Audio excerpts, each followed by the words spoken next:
Good evening and welcome to Flat Earth United. Joining me this evening is Joshua from YouTube channel Authentic Intent. How are you doing, Joshua? I'm doing well. How about yourself, Nathan? I'm doing superb. Thank you very much Terrific. indeed. I've just pretty much finished watching your trip to the state fair. What a fantastic video that was. You've already had hassle from it, so maybe you can start by telling us about the grief that you've got from the video that you've published most recently before anything else.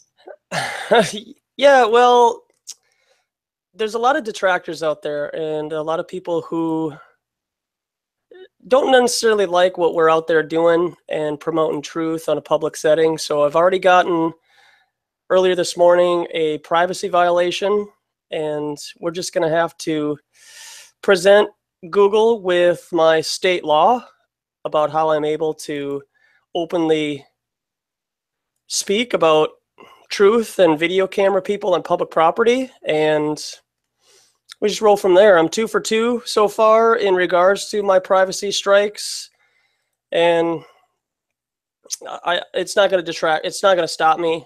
I'm going to keep pushing forward and keep doing what I was meant to do in this community. You say 2 for 2. What you mean by that is two people have put in claims that you are violating people's privacy, and on 2 occasions you've beaten it by submitting the local statute or whatever, is it? Yeah. One was when I was at Lake Calhoun, and I think another one was for the state capitol building. So people just unfortunately aren't familiar with my law here in Minnesota, and so they think that we live under a particular government where a person can complain and try to be the law themselves, and it just doesn't work out for them very well. I mean, what is the law that basically that you can film on public property? Is that basically it? Yeah, the law here in Minnesota is one of 39 states in the country where I can openly film and or record anybody else on public property without their consent. The only person that needs to consent with filming or recording is me. So why would anybody put in a privacy violation claim in the first place? It just seems like a waste of time. Well, it is a waste of time when they realize that they're misinformed. And usually they do it so that I can get a community strike against my account, or just to kind of create a record of my channel where he's continually doing something that is illegal. And again, they're just uninformed and they don't understand the law. Okay. I mean, for people that aside, we've addressed that now, which is Yeah. great.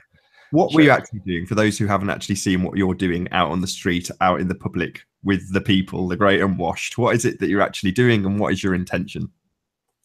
Well, my intention is to just bring to light some of the, basically just to be blunt, some of the lies that have been put upon the youth and America and the earth in regards to what mainstream media calls conspiracy theories. So whether it be the moon landing, JFK, 9/11, and now with the idea that the earth is a level, motionless plane, I feel it's important to give people an opportunity to hear an alternative viewpoint, particularly with where we live.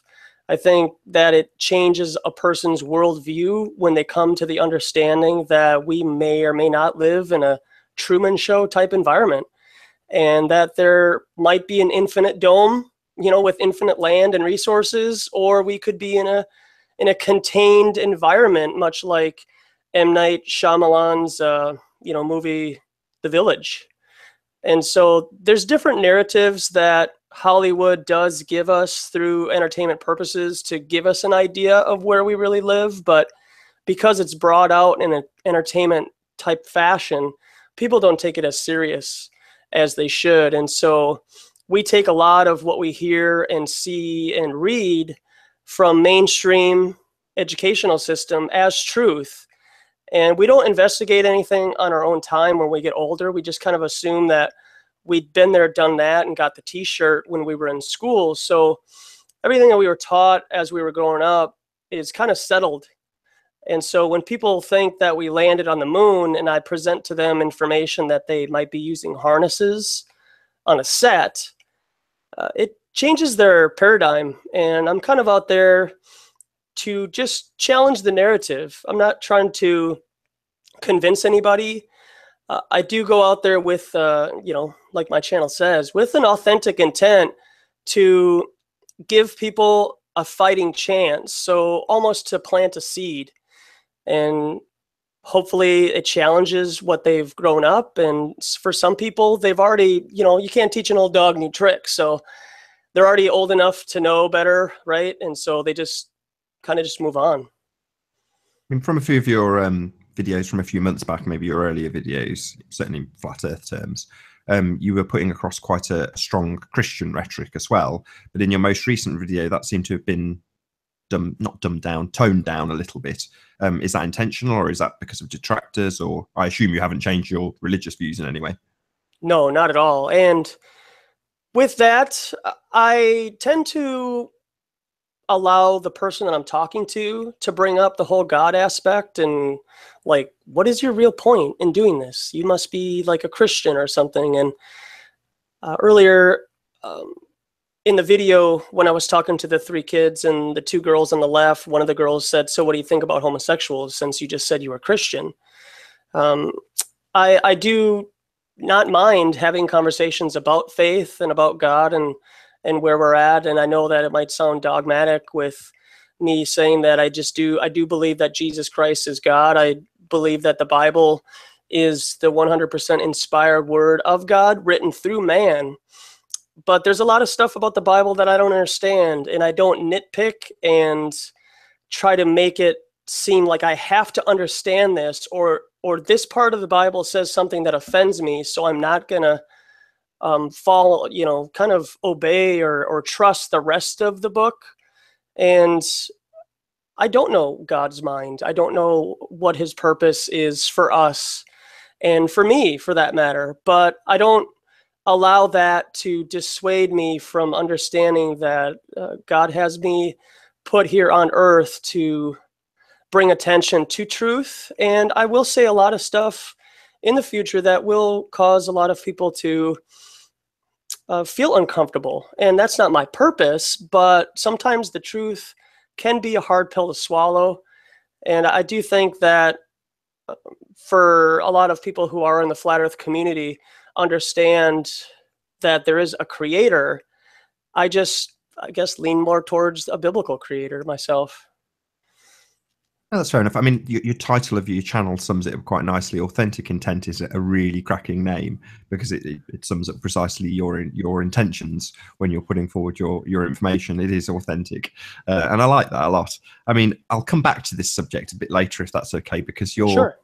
an Infinite Plane Society fan and you're quite active in his chat rooms and certainly some of the things he's done. But if we can come back to that maybe a little bit later and go back to a bit of a flat earthy question, which is something I asked. Yes. How did you actually find out that the earth is flat? Oh, well, I actually, a couple months after I returned from Thailand in 2015, when I say that, people are like, "Oh, you must have met Eric Dubé then, right?" And I had no idea who he was at the time. And I got back in August of 2015. And a couple months later, I was just driving in my car and YouTube was playing in the background, and it went to like a recommended video, and it was Eric Dubé doing his 200 proofs.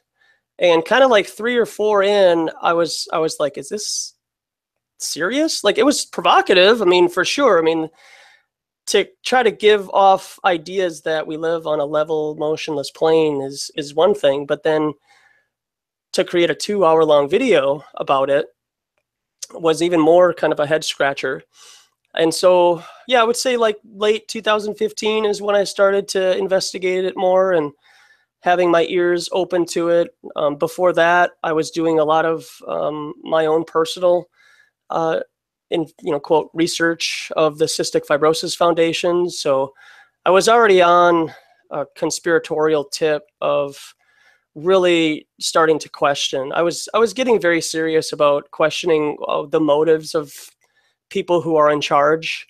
And I feel very grateful that I came across that video. And it could have been anybody's video, but it just so happened to be Eric Dubé's 200 Proofs. And having just been in Thailand, it kind of resonated with me a little bit more. And I understand the people quite a bit because I spent 8 months there. And I left a lot of my heart in Thailand because it was a very special time for me and a big learning process for me too. So from that, I started to just kind of hang out in Google Chats, live streams. I did more and more, research about videos that were out there. And it started to become more and more prevalent to me that we had been lied to. And I had the blue marble on my computer screen as my screensaver for years and years and years. And having been a Christian, I've been a Christian for 10 years. So I by no means grew up in a Christian family. I wasn't necessarily, brought up in that type of an environment. And so even being a Christian was new to me.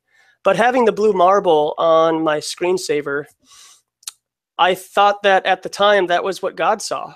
Like, I really thought that. Like, I thought that looking at the blue marble on my 60-inch widescreen 3D TV, when I wasn't using it, I was looking at what God saw. And to find out that that was a fake CGI picture, it really started to turn my dial a little bit. And I started to have righteous indignation towards the establishment. So, I mean, I noticed again in the most recent video that you did go on in some depth with some of the people about 9/11. Were you looking at these sorts of conspiracies before you came to Flat Earth? I mean, you mentioned about cystic fibrosis, but that's not really conspiracy. Correct me if I'm wrong. Maybe it is. Yeah, well, yeah, we could definitely get into that. There's some MK Ultra mind control weird stuff going on with that, and how they use the monarch butterfly now with their new vest treatment as their kind of like their mascot. But yeah, yeah, they do. They have a monarch butterfly on their. What's it? What is it? I'm sorry? I didn't catch what you said the mascot was. Oh, it's a monarch butterfly. Yeah. So I thought that was kind of... Why is that important?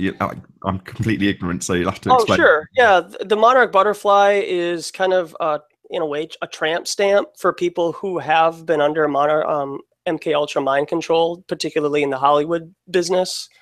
And so it's kind of like the establishment way of marking their territory, kind of like how you brand a cow to say, like, this cow is part of my flock. So if it gets out of the fencing or something, you just look for that marking. And there was a curious, very interesting investment that the CF Foundation put in to a pharmaceutical company called Vertex, which has a pyramid for their logo, where it has the top all-seeing eye pyramid on the capstone above Vertex, and then you have Vertex in the middle, and then you have the bottom part of the pyramid. And 15 years later, after CF Foundation invested $150 million into that company, they took out the money from that investment, and that money that they took out because of a, quote, conflict of interest ended up being $3.3 billion. And so I thought that was a curious number also. And as I continued to pursue the Cystic Fibrosis Foundation even more, I found out that instead of CF being a genetic disease, it might actually just be a selenium deficiency. And there have been studies in the early 70s and late 70s regarding CF patients taking selenium, and it actually does show some improvements to health for people who are, quote, diagnosed with a genetic disease called CF. And it's just a base element, isn't it? Yeah, it's just it's a mineral deficiency, yeah. And so the mother having not a lot of selenium in her system, and then bringing it off onto the child is born with what they would consider a cystic fibrosis genetic disease. And so one of the guys who was doing a study in regards to this, his name is Joel Wallach. He found that there was a similarity between CF patients and selenium. He was working with the CEO of Cystic Fibrosis Foundation at the time in the early 80s, and I was born in 81. He was discharged from working with the Cystic Fibrosis Foundation because of his pursuit and willingness to show that CF is just a selenium deficiency. And it seems like the CF Foundation realized that they could make more money, and this is obviously just my opinion, but they've realized they could make more money by calling it a genetic disease and turning it into this, like, quote, cancer foundation, basically. And they got rid of Joel Wallach, and a few years later, he came out with a book called Dead Doctors Don't Tell Tales or Don't Tell Lies. So he got a book deal out of it, and he gets to promote his various, what we call pseudosciences and stuff.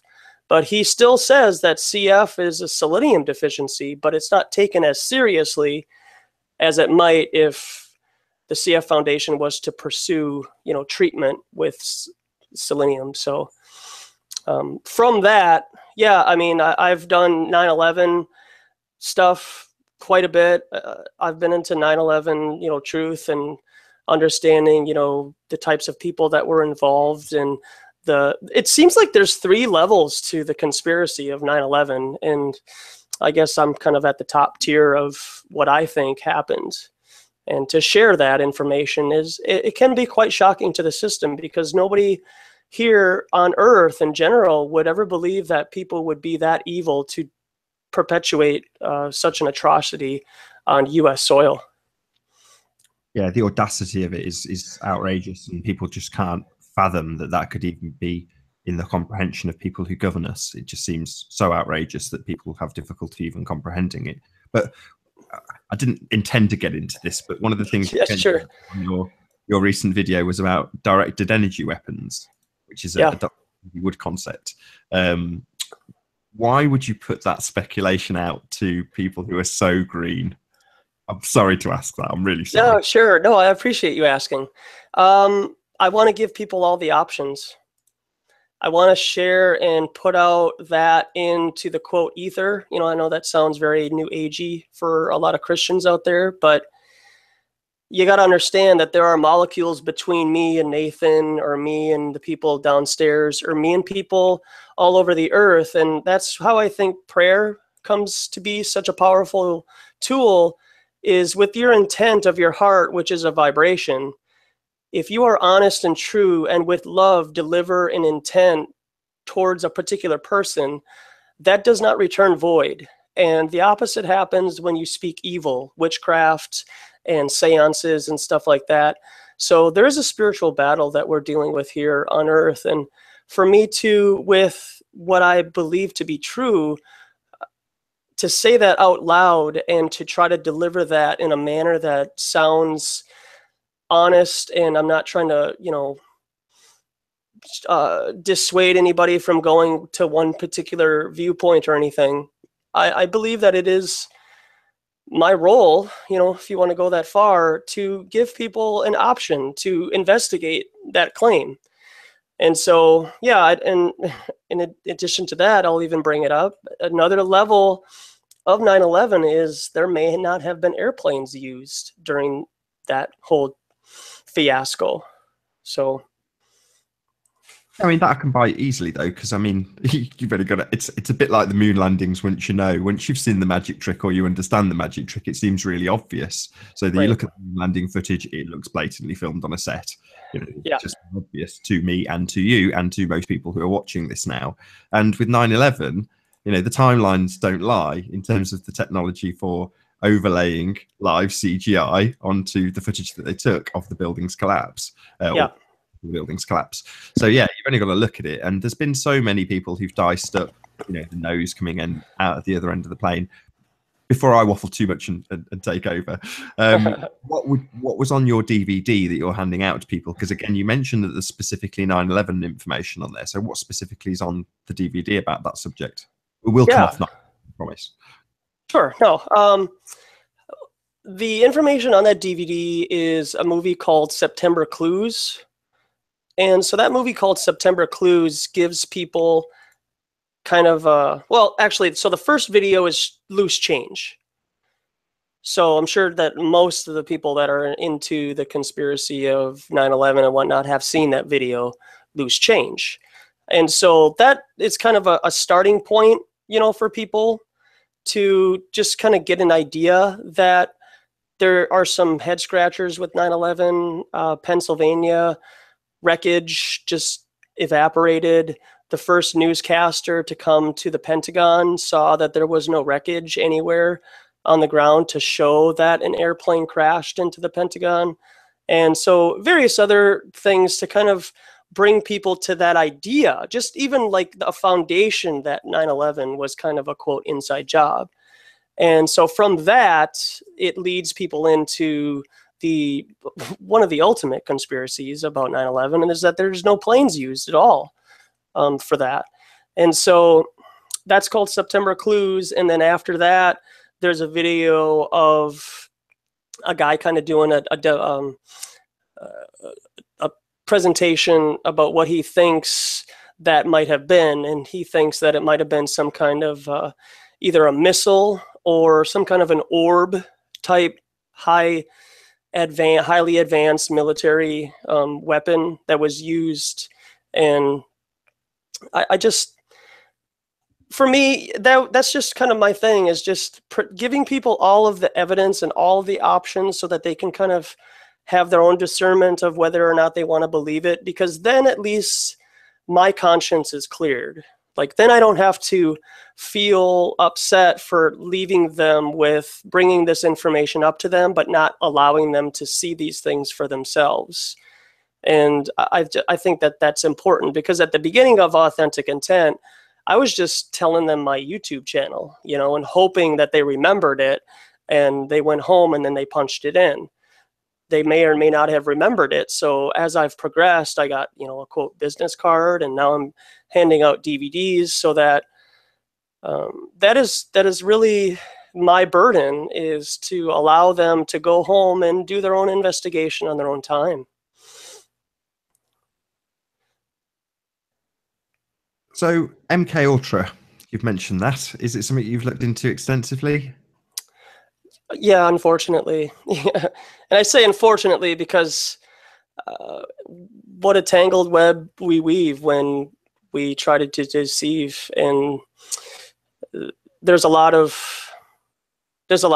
stuff out there that my mainstream counterparts would find very, very difficult to even comprehend, that our government would be involved in this type of stuff. Yeah.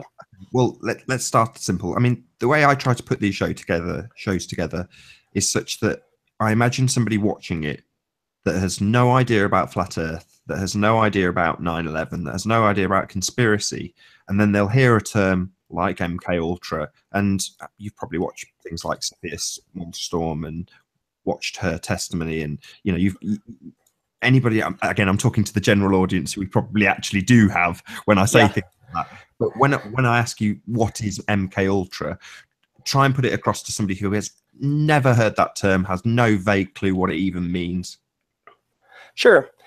MK Ultra would, for the best kind of Reader's Digest explanation, is at a very, very, very young age, like 3, 4, or 5 years old, creating a split personality and associating particular items or words or environments into that split personality, so that when the person, let's say the next morning, wakes up and they're John Smith, they're John Smith, and they don't remember anything that happened the day before.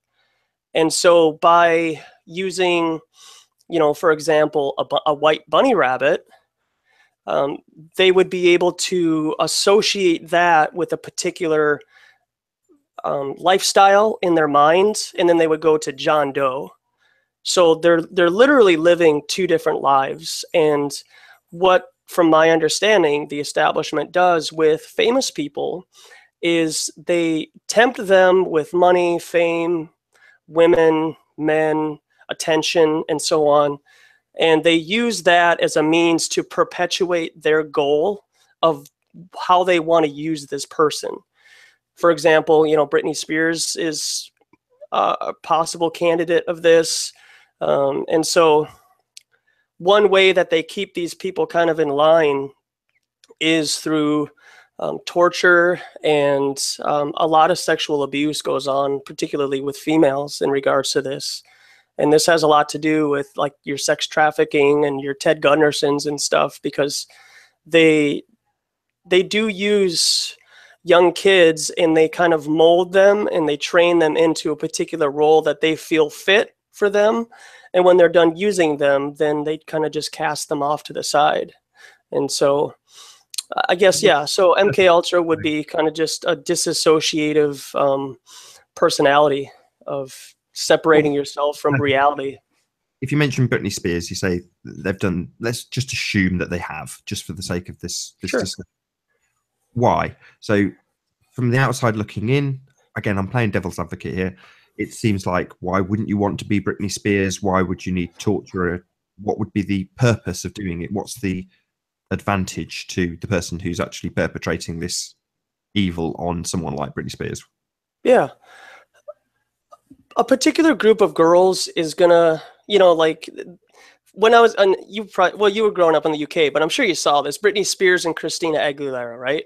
So you had like the two girls on each side. So some girls growing up in, high school or junior high identified with Britney Spears, whereas other girls grew up identifying with Christina Aguilera.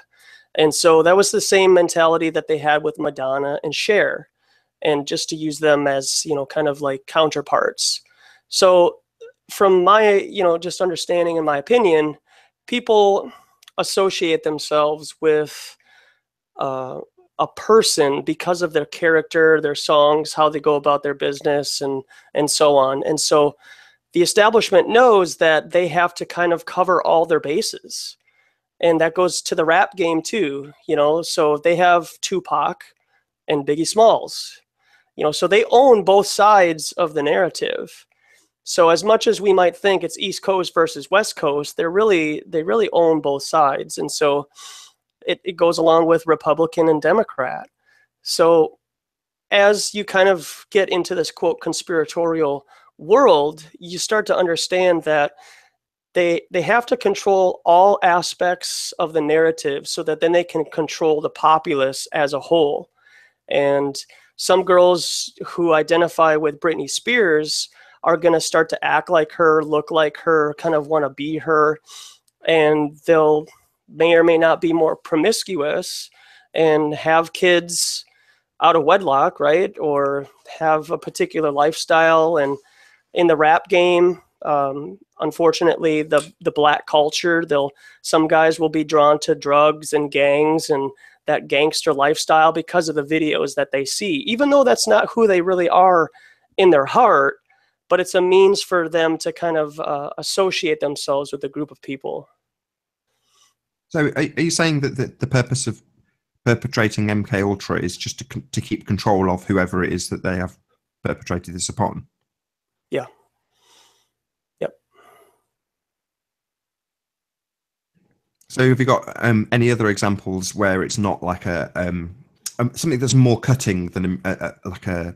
I can appreciate that you're saying people will be influenced by Britney Spears, but other examples where it's not just pop music, it's something more cutting. Your politics.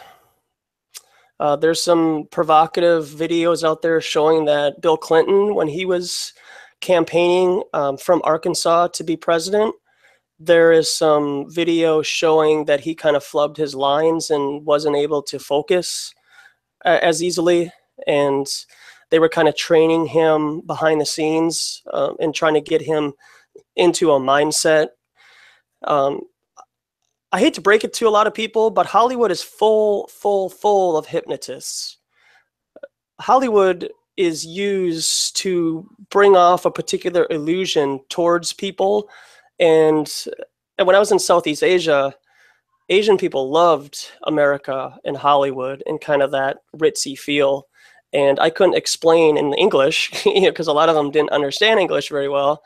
that America is one of the last places I would ever want to come if I was not already born here in America. And so I think the biggest cutting edge sword of how they manipulate our populace is through our political system.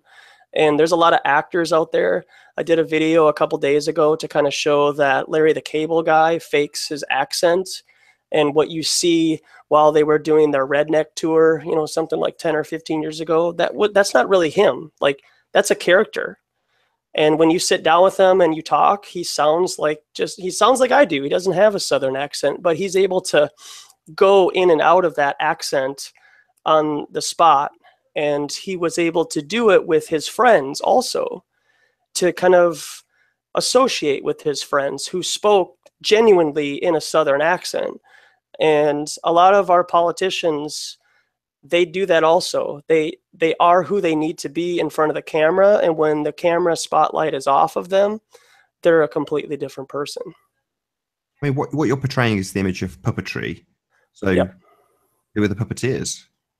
If Bill Clinton, somebody who is obviously put across to the masses as in charge, Mm-hmm. if you're saying he's MK Ultra mind control puppet, who's the hidden hand? That's a really good question. I wish I was a fly on the wall to find that out. There are a lot of speculations about who those people are, and I really don't know. I mean, you could go so as far as reading in Revelation 2:9, Revelation 3:9, where it talks about the synagogue of Satan and the people who perpetuate themselves as being the chosen people, God's people, the Jews. And you can carry that all the way down from the Rosicrucians, the CFR, the Jesuits, the Catholic Church, your local churches, Freemasons. Everything is very, very well compartmentalized when it gets to the politics side. And I was talking to a couple people who claim to work for NASA for some like 30 years at the end of my state fair video. And they were just so dead on that outer space is real. What they do with NASA is 100% real, that there's no way anybody would fake anything. There's no way that it would get by them, that our video and photographs of outer space are CGI. And so they're either willfully ignorant, like they don't want to investigate that type of stuff, or they really know what's happening and they're just in complete denial about what's going on. I mean, I shouldn't challenge my guest, but I can't help myself. Yeah, do it. Where you see potentially a hidden hand, I see compartmentalization. God, I hope I've said that correctly.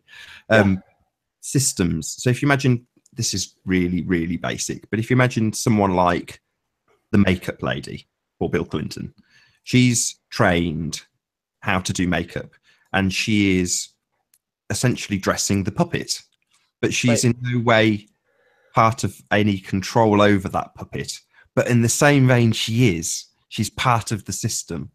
You know, there's going to be another person that's a voice and speech therapist, or coach rather, that's going to be teaching him how to do that. And again, they're trained, and this extrapolates out into the education system, having made people a certain way to behave in a certain manner. So therefore, you don't necessarily have to have any hidden hand. You might just have systems that have been in place for a very, very long time that control every aspect right up until the point where it does end. I.e., there could very well be a real possibility that we do have true democracy and, you know, the president is actually in charge, but all of his systems around him and all of the lackeys, for want of a better word, are actually pushing various buttons without his knowledge. I mean, this is kind of known anyway. You know, there are senators and all the rest of it that are doing their jobs pretty much autonomously.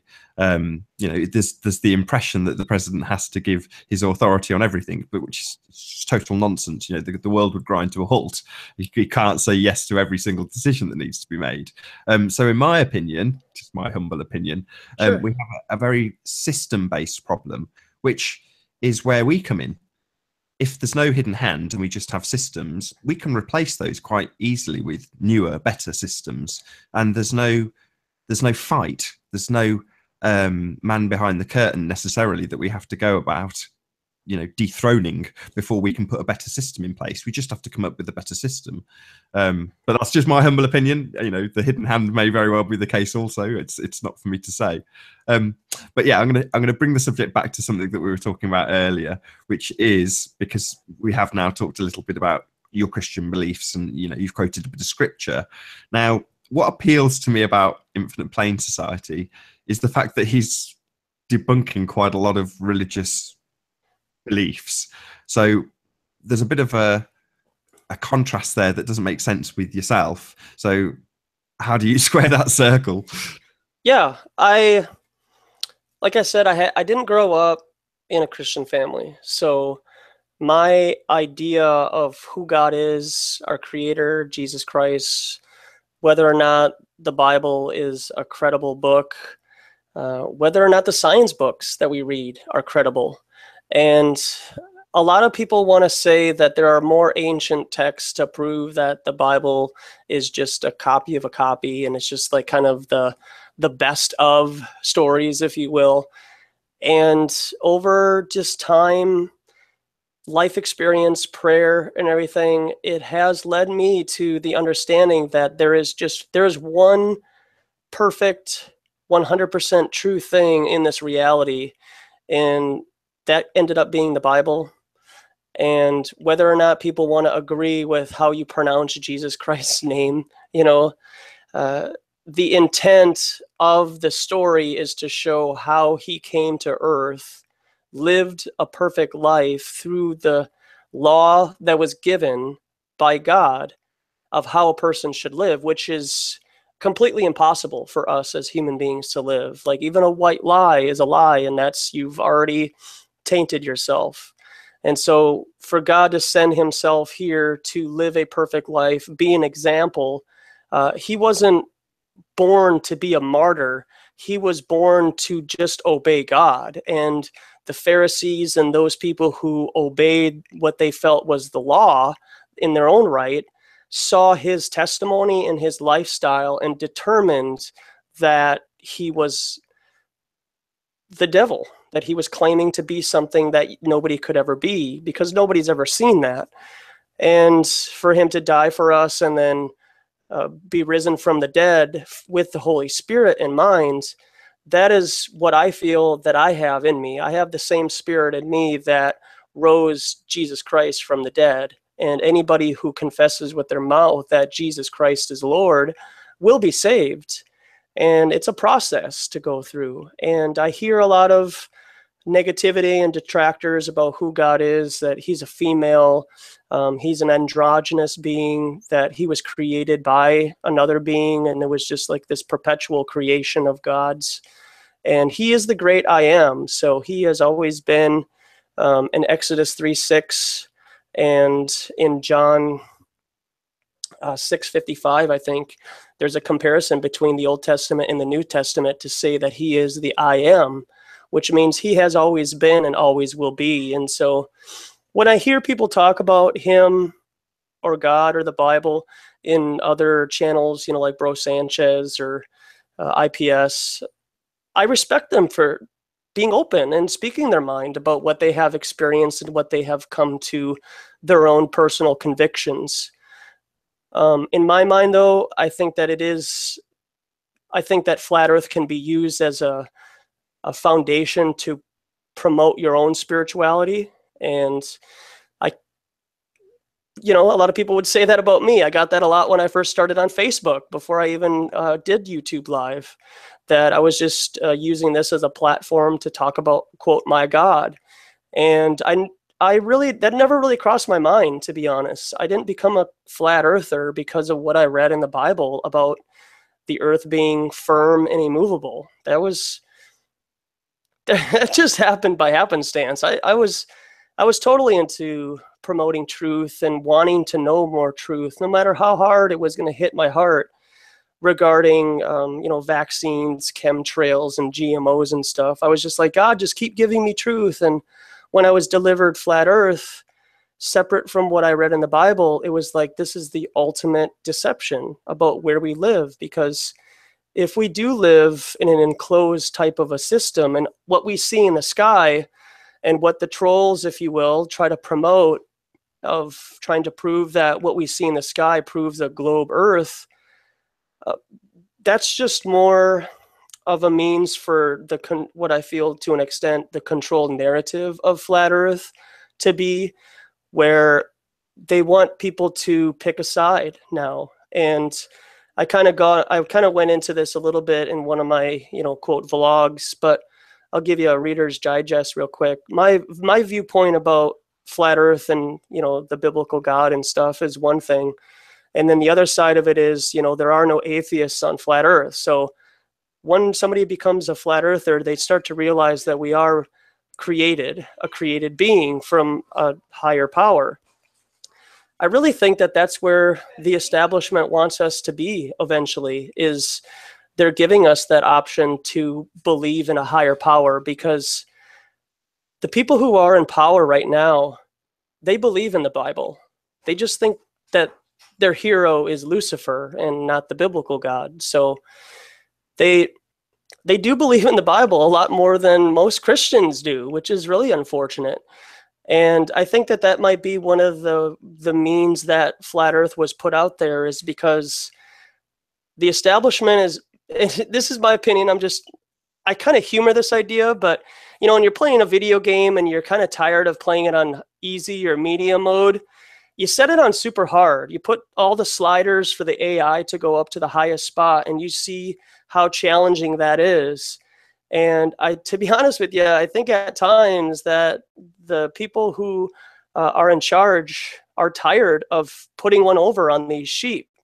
Whereas when, most people in this flat Earth community can see a fake shooting, they can see a hoax, they can see that Harvey might have been a man-made hurricane, and for whatever means that they did that, to know. But we do have information out there to show that HARP is possible weather manipulation machine, that they have cloud machines that they can create even out in the ocean with this new hurricane that's coming up, Ira, or there's a new hurricane that's supposed to hit landfall coincidentally in New York on September 11th, so I think that they are kind of getting bored with putting one over on the majority of the masses. And I think that they want to get us to a spiritual point where we all believe in some kind of a creator. And that might be a way that they usher in the Antichrist. Oh, wow. You've got a whole narrative worked out for it. That's pretty mind-blowing. Yeah, sorry to go on, but yeah, we've got to get into a bit of those things, though, again, for audience members that might come to these videos and have no idea what you're talking about when you mention things like HARP and how did you term it? Geoengineering, did you say? Was it that term that you used? Yeah. Mm-hmm. Like maybe if you can explain what those are. So what's HARP? HARP is an antennae that I think is in 5 to 7 parts of the Earth. There's one particularly in Alaska right now that is used to energize the sky, along with possible chemtrails and cloud machines to manipulate the weather. And they are able to use this technology that may or may not have come from Tesla to kind of predict, quote, predict where storms will be. And they can make them as strong or even dissipate storms where they want to have dry spells, for example, in California. There, a year ago or so, California went through a massive drought and didn't have any rain. And so it's HAARP, HARP. And just have an open mind and check out the possibilities of how they do weather modifications and stuff. I mean, the other thing you mentioned was about Harvey being man-made. So presumably you're going to extrapolate out the effects of HARP in terms of what it can do to creating this hurricane, which is a huge travesty. Yeah. Yeah, and people are the victims of this. And that's the thing is, in my opinion, I think that probably only 10 to 15% of the stuff that we see, like here, I'm in Minnesota, I'm in the Midwest, And I was talking to my landlady a couple of days ago when Harvey was kind of at ground zero, if you will. And I said, what do you think it would have to happen here in the Midwest for a Harvey type scenario? I mean, a massive blizzard. We're past tornado season really already. And so there's not really anything here in the Midwest that I could think of other than just a massive snowstorm that would cause such devastation. We would have to literally close down the city. And in Minnesota, for example, I mean, we would have to have a severe snowstorm. I mean, 2 inches of snow and 1 inch of snow in Texas would shut the entire state down. I mean, we would have to literally have like 2 feet of snow in a 24-hour period to shut down Minnesota, because we're die hard here. And yeah, that's the thing that sucks about these hurricanes, even all the way back to Katrina. It is rumored that Katrina was a man-made hurricane that was used to kind of get a training exercise, if you will, for the various governmental emergency systems to just get an idea of how to put people into particular spots of the city. And they all threw everybody in the Superdome at the time. And the living situation there was very bad. I wasn't down there, but I heard, some stories that it was just like a little village in there, and people were having crime, and people were getting raped and getting stuff stolen from them, even just in the Superdome. And so I think the other side of the coin with the weather manipulation, and to use it as a means to get people into a particular area, maybe to kind of just get a better understanding of how to control. It's all about control. I mean, these people can print money. You can go type in Alan Greenspan print money on YouTube, and you can hear him say, there is no financial crisis that this country cannot avoid because we can just print more money. So they can print all the money that they need, and they have the power to do whatever they want. It is really, just like I said to these kids yesterday at the state fair, they want to control your mind. And as they continue to move and progress with more and more of their arrogance of being able to control the weather, I think that people need to take what's coming up on September 11th very seriously. I don't believe for 1 second, and I did at the past before I became a Christian, but that's December 25th is Jesus Christ's birthday. That is a good opportunity to share the gospel, in my opinion, to people who are not very familiar with who God is and Jesus Christ and what God did for us as our creator. But I don't believe that that's his birthday. So I would just, and that's when I became a Christian, or is around that time. I got a Bible tract in the mail. Nobody witnessed to me. Nobody shared Christ with me. I just read it on a piece of paper, and I made that decision. But September 11th is a great opportunity to share truth with people. It's a good kind of anniversary point to say, hey, did you know that this anniversary that we're doing, they never found weapons of mass destruction? 3 years later, in 2004, George Bush did a dinner party, basically, and him and everybody inside that little dinner party laughed after he said, hey, where are those weapons of mass destruction? Are they under here? Nope, none over there. And they're all laughing about this because that was the reason that we went there, right? Is to take care of terrorism.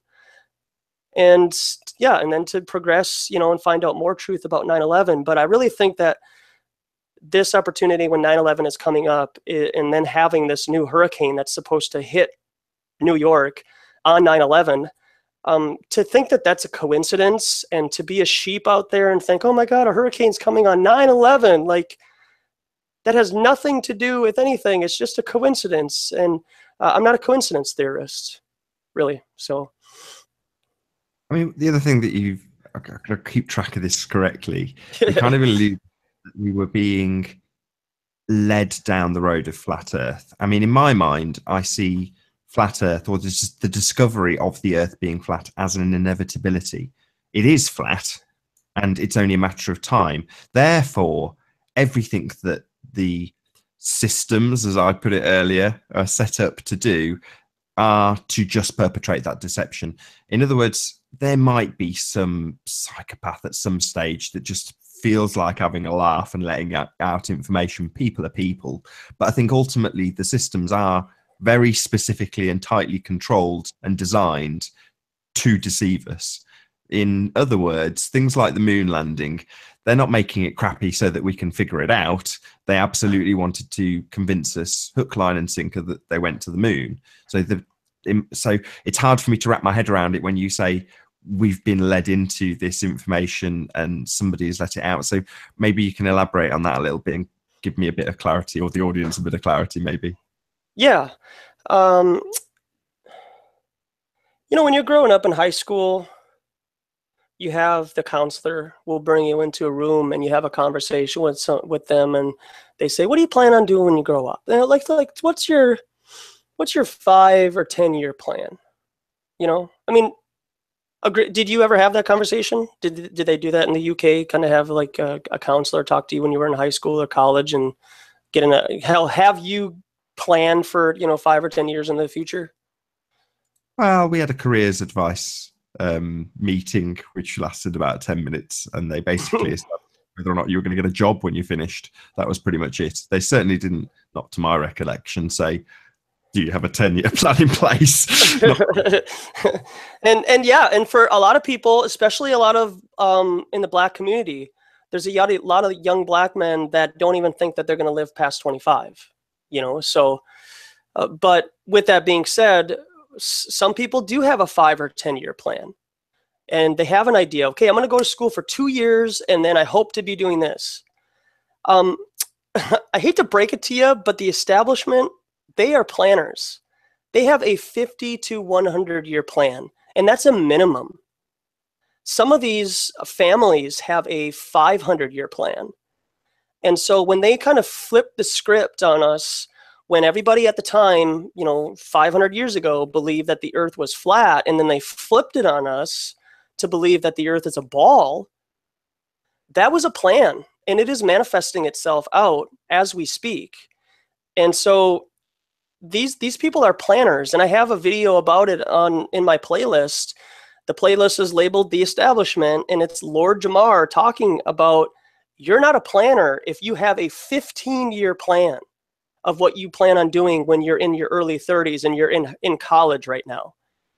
And these people have a plan. And so, yeah, there's going to be some kinks in the road. They might have to go to plan C or D, but overall, generally, they have a plan of how they want things to kind of work out. And for us to think that a 50 to 100-year plan is like audacious thought, then you're not a planner like they are. You're talking Carnegie's and Rockefellers. Are these the they that you're referring to? Yeah, your Rothschilds and the CFR, like your organizations then too, because then they funnel in their money into places like the CFR, the UN, the Fed Reserve, and so on. Yeah.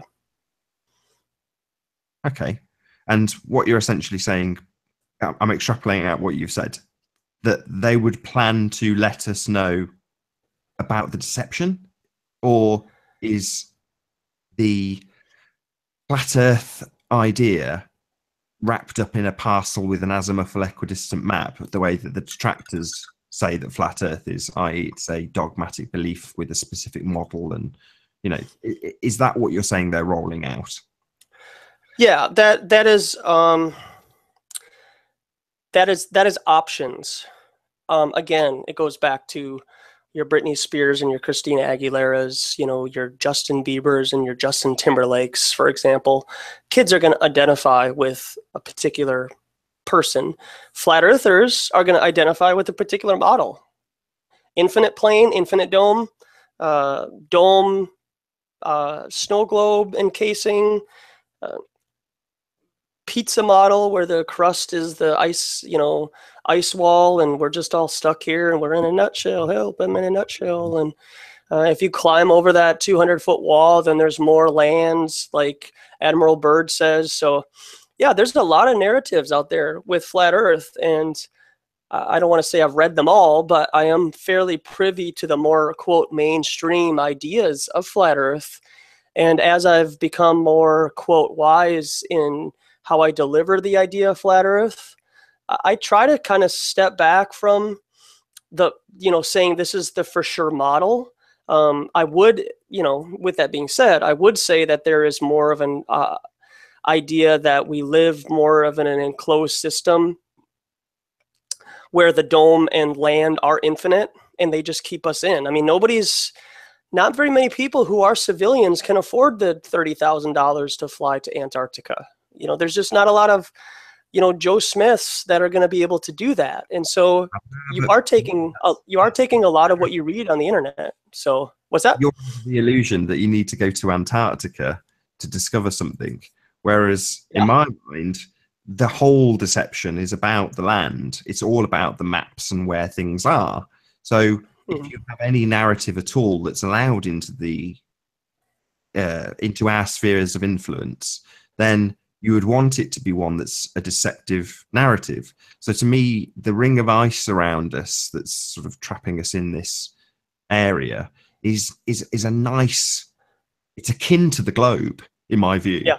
So to have that in people's cognition is useful.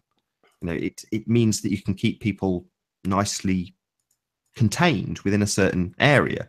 But it's not to say that if we go in that direction, as opposed to, the ice ring is supposed to be everywhere, but they've got the whole, they've got that area locked down. There's certain points that you can't go beyond, and it's hard to know, like you say, without having the cash to actually go. But even if we did, we're in a deception about land. What map would you possibly take with you to figure out which direction to go to find more of it?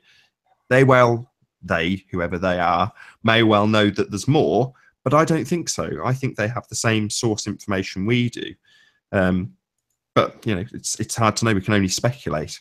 So I don't know. It's hard to know without being on that path that I've already been on. So you have started it a lot later than I have, from the sounds of things, if 200 Proofs was your sort of opening gambit into flat Earth.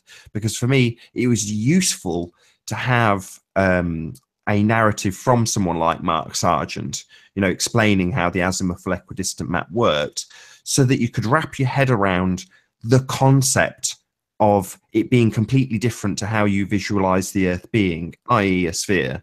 That is was part of very much cemented in my cognition about how the world works, what the sun is doing, the Earth is moving, the sun isn't.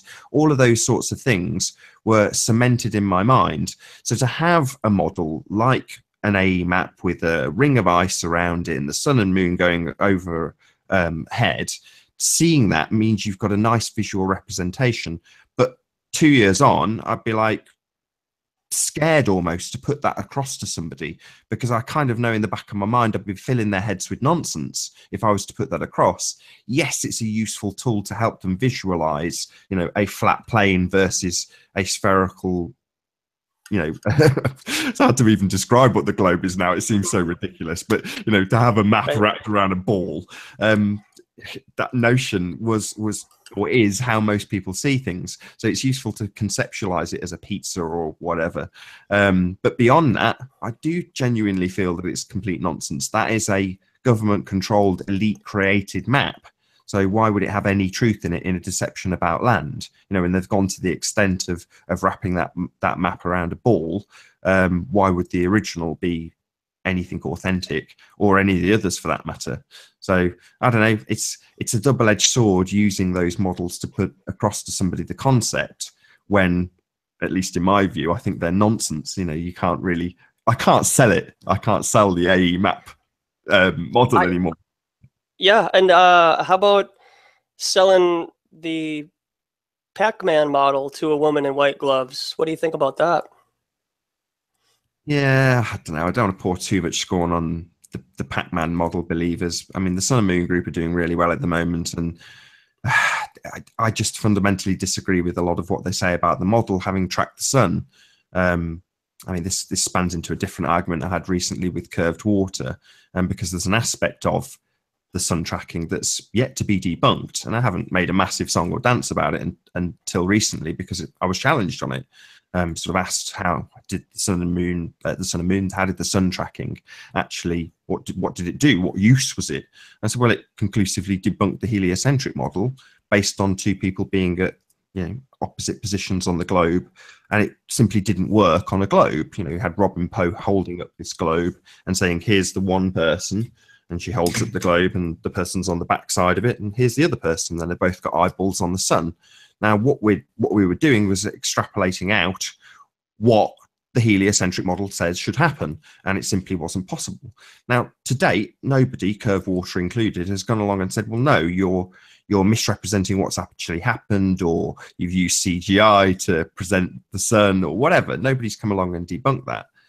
But that sun and moon tracking, sorry, the sun tracking was very useful to actually prove to me what I kind of already had observed anyway. The sun does go around us. And one chap, GIR, showed it, you know, constantly tuned in to the sun tracking event and showed the 24-hour sun in the north.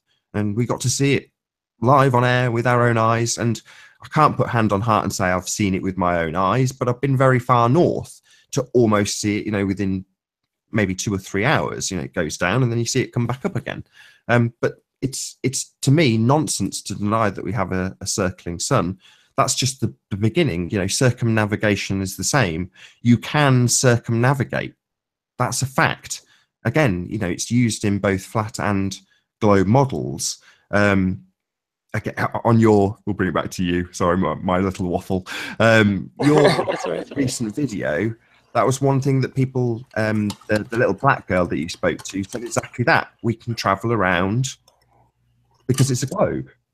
You know, the idea of circumnavigation is very much used to demonstrate how it's a globe. But in reality, again, it's useful to have something like an azimuthal equidistant projection to demonstrate this. You can circumnavigate on a flat plane, and it's fairly simple, straightforward stuff. But you've got to deny that if you have the sun traveling out of one side of the map and coming in the other. You know, the Gleason's projection does not, it doesn't work. It's just a nonsense to me. I mean, I'm quite happy to have these strong views, and I have aired them. And as a consequence, I've been, you know, banned from the Sun and Moon Group's chat, which is fine. Sure. You know, I'm not going to change my views or feel any less strongly about the nonsense that I feel they're punting, which is how I view it. You know, it's not to say that, again, they have fantastic information that should be put across, but I discussed this more than a year ago with Lawrence Wright. And the reason I had a chat with him was because in my mind, I thought I just didn't understand it. I thought, I don't get this. It doesn't seem to make sense to me. Maybe if I get a better explanation from Lawrence, and at the time he was using a projection called I can't remember, it was a NASA projection, a diamond-shaped one. The name will come to me. Maybe Martin Leitke, who's in our chat, will remind me the name of the diamond map that NASA use. But he explained it, and after his explanation, and the same is true for Sun and Moon, they did exactly the same thing with me and Martin. They explained it in detail, and I do understand it. You know, that was the problem. You know, and it's like, okay, you don't need to give me more details for me to wrap my head around something that I do genuinely understand. You know, I get it. I get how it works, but I just don't think it works that way based on the evidence of my own eyes, the evidence of the sun tracking, the fact that we can circumnavigate. You know, the list goes on and on and on. And I'm not going to actively go out and protest these people. You know, more power to them. I think Jaron summed it up quite nicely. He's never going to try and stop people from investigating any route. You know, he's got different issues with Lawrence Wright because they're actively calling him a shill and a disinformation agent, which is far more outrageous. You know, live and let live. If you want to investigate the sun traveling through portals, wonderful. You know, come with some excellent examples and some great proof, and you might convince me also. Same applies to the globe. You know, doubtful, but, you know, I'm still open to the idea if it was absolutely conclusive. You know, if you had proof that was definitive, you'd be a fool to ignore it. At the moment, it's far from that, especially with square maps with suns going out of one side, traveling in a straight line, coming in the other. You know, that's portals, no matter which way you dice it, and I just don't think it's the case. So that's my little rant over. I'm really sorry to the Sun and Moon Group and to Lawrence and to anybody else who believes in those models. For me, no, absolutely not. more importantly, what do you think about the square models and the portals and the non-circumnavigation? What do you think? I can't wrap my head around it, to be honest. It's not something that I've been able to. I understand well, I say that. I see that there is another narrative out there to be presented. I don't buy into it 100%. And again, this is a very, very big topic. Like, as we continue to get more and more new people into this topic, and these channels like Sun and Moon Group, or people who have the AE map in mind, the pizza model, however you want to describe it,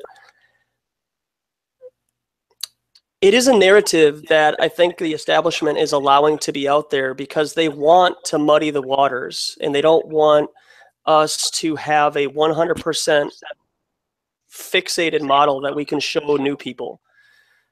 And it doesn't make any sense to me as I continue to look at this, interdimensional sun, even to go so as far as to saying that we have two suns. I don't agree with that either. It doesn't say anywhere in Genesis 1 that there are two suns. It says a greater light was made for the day and a lesser light was made for the night. It doesn't say lights. And the only lights that are plural are what we see in the sky at night, and those are the stars. So, yeah, I get it. Yeah, and again, I play politics. I get along with what I feel like with everybody there. They can express their views about what they think that the Earth is, but to go so as far as to say that you're entering the Bermuda Triangle if you continue to go to a certain way and you just end up being at the same, you just kind of teleport, if you will. I just don't. I can't fall in line with that. I'm sorry, and that's just how I feel. My inner instinct, just hearing it for the first time and then looking at it and watching it for like a couple of days, it just didn't make me feel very comfortable that what was being said was anything that people should spend their time with, unless it's being used as a controlled narrative. I mean, I don't know about a controlled narrative. I think by virtue of the systems that are in place, the fact that we have thank you very much, Martin, sinusoidal map from NASA, used by NASA, just means that we have had that controlled narrative, controlled structure by virtue of the map itself put in place. Therefore, you will have people analyze it, use it, study it, believe in it. And that's going to happen as a direct consequence of it being in existence. It doesn't necessarily need any hidden hand saying this is the map that's real, honest, nudge nudge. It doesn't need that. It just needs to be there, and people will look at it. So I don't know. I'm reluctant to say anything is pushed as a controlled narrative intentionally by anybody. We all have the capability of being wrong. That's the bottom line. Yeah. And right. I'm sure there has been times where there must be one where I've been wrong. I mean, there must be, but I'm just kidding. There's plenty of times where I've been wrong and put out incorrect information. When you do this, you just have to accept it. You don't have to have so much pride as to say, no, defend it, double down on your bullshit. You're right. Wrong. I was mistaken. It's easy enough to do, and we all make mistakes. It's just having the tenacity to actually admit to that. So yeah. Flat Earth activism. We're going to get well into this conversation without even covering this subject, because you've got various different things that you've put out there. And again, maybe influenced by Infinite Plane Sight, maybe not. We'll find out in a second. But yeah, the billboard. Tell us about that. Well, I took about a month before I really decided to put something together to suggest people finance a billboard. So it wasn't anything that was, a knee-jerk reaction of seeing what happened, in Philadelphia or anywhere else, or Colorado or anything. It took a while for me to really feel comfortable with doing it. And when I finally did, it was funded a week before it went live, actually.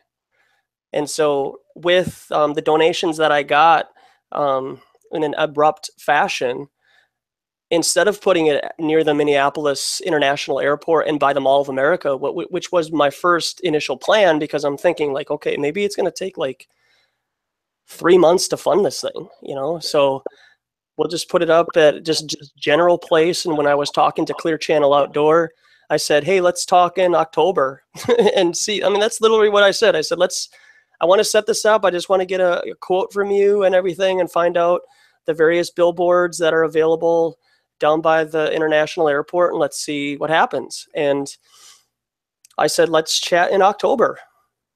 And when I was able to get 95% of the funding after just a few weeks of the billboard promotion going live, I said, hey, wait a second, let's see if I can put this up near the state fair, because it's only going to be able to be up in a week anyways. That's kind of the general rule with a lot of the digital billboards here in Minneapolis. So let's put it up during the highest traffic possible throughout the entire year in the Minnesota State Fair. 2 million people will be going to the Minnesota State Fair. And as you could probably see behind me, I mean, it's a really nice day on a Saturday. So guess where your majority of Minnesotans are right now? And so they're driving right by it, and they're getting an idea of where we might live, you know, and just to really challenge. That's where I'm at. I mean, a lot of people say, why do you say might when you know that it's a for sure flat motionless plane? And I say, but they don't know that. And so if I say might or could be to somebody whose mind has never thought that we live on a level motionless plane, it's really just challenging them to that point of saying, maybe I could look into it, you know, and it is going to make them feel uncomfortable, but I'm giving them an option. So before we get off track, what will they actually see? Yeah. So you've got your Minnesotans that are on their way to see Usher. What do they see on their way? Yeah, they are going to see, I'll show. Do you have a way to share it on your end? Yeah, if you just screen share, it'll pop up as long as you're talking. This is the flat Earth sign. So there's been a couple of these. One of them, as described, has been funded. It's just presumably a GoFundMe, was it not? Yep. Yeah, it was. And these flash up on these digital signs. So as you're driving by, you essentially get to see a enormous flat Earth wake up sign. We'll hopefully have on screen. Yeah.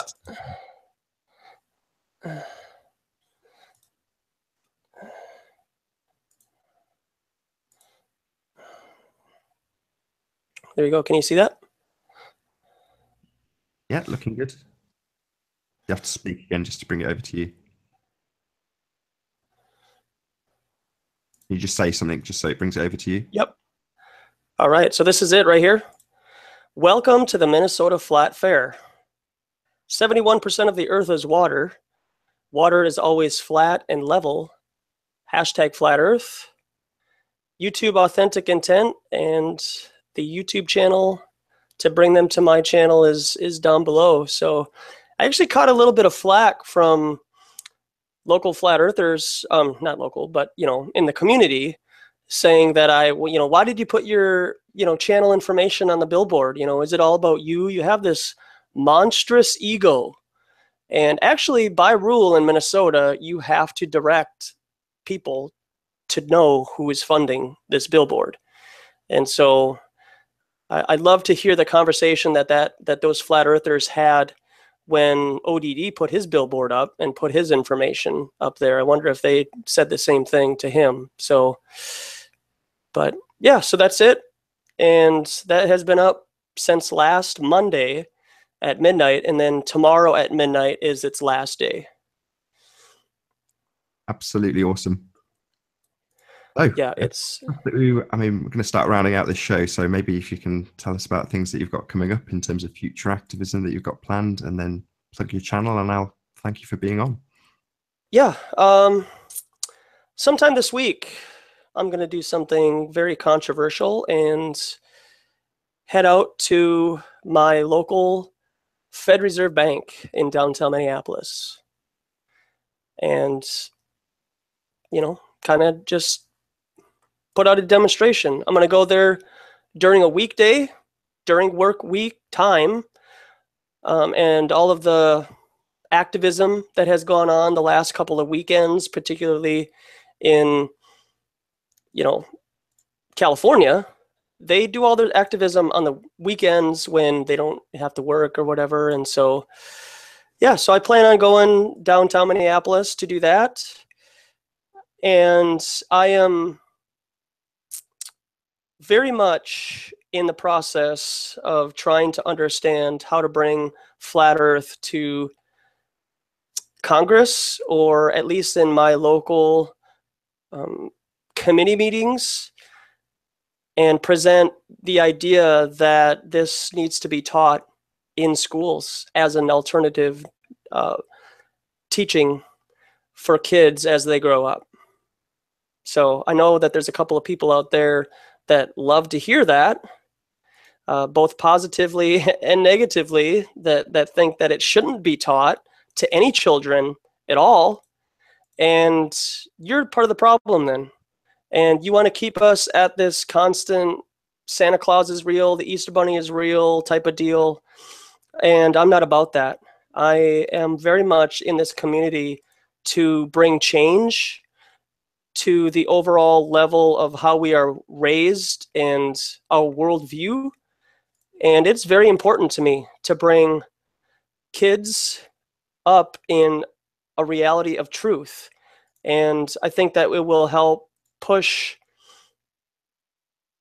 more and more lies being exposed. The moon landing. I mean, there are so many people who can't even trust the moon landing.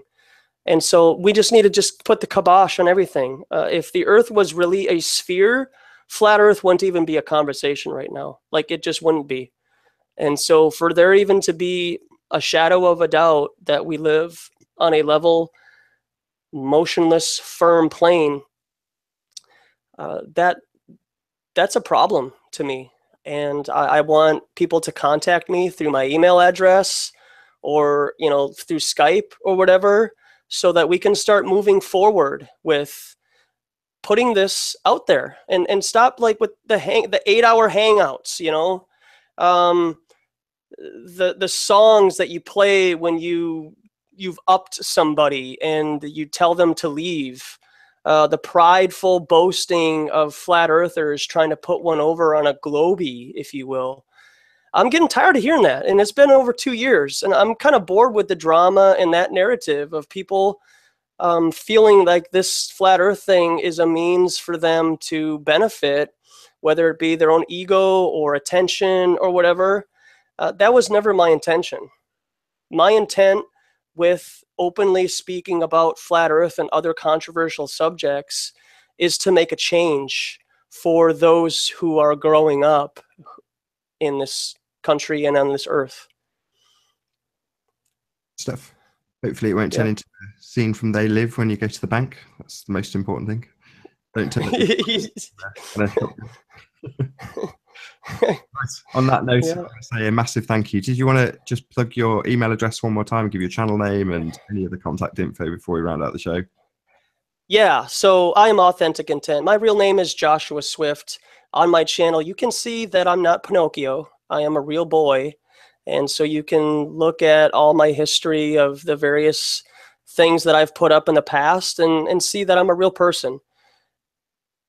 My email address is jswifty1981@gmail.com. So contact me if you are serious about putting something together, like what Flat Earth Asshole was doing over this last summer and doing the meetups. Yeah, that's great to get people together and have a beer and talk about your camaraderie with Flat Earth. But I would like to use those opportunities to write stuff down. Like, okay, this is a serious proof that we can present to our elected officials and start moving this ball forward, right? And pun intended, and getting that presented and take this more seriously as we move forward, everybody. So I thank you so much for Nathan Oakley contacting me, and I really appreciate his ability to listen and have a platform for us flat earthers to discuss things, even though we might not agree on everything. And thanks for being a part of this community, Nathan, really. Well, it's been an absolute pleasure having you on, Joshua. So thank you very much for being here. And with that, I'll say a huge thank you also to all of the live chat who have joined us. It's been a pleasure having you here too. Make sure to like, comment, share, and subscribe. I've been Nathan Oakley. I will see you all in the next video.